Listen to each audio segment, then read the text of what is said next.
truth. Ingatan ninyo ang pangako at laging maging masayang twinkler. Ano daw ang laging gagawin?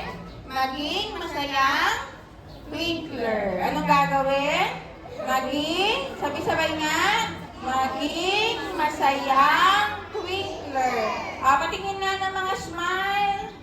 Napicturean na po. Patingin ng mga smile kung masasayang twinkler. Okay, hipa ng, pagbilang ni teacher ng 3, hihipa natin ha.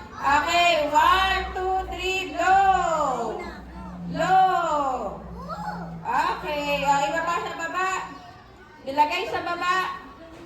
Ilagay sa baba. Malakas na palakpakan para sa twinkler. Malakas pa!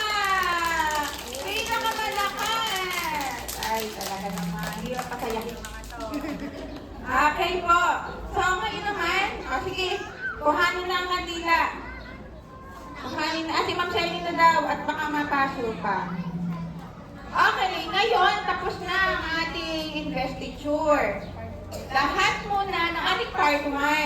Lahat muna ng twinkler ni Teacher Gina doon sa unahan.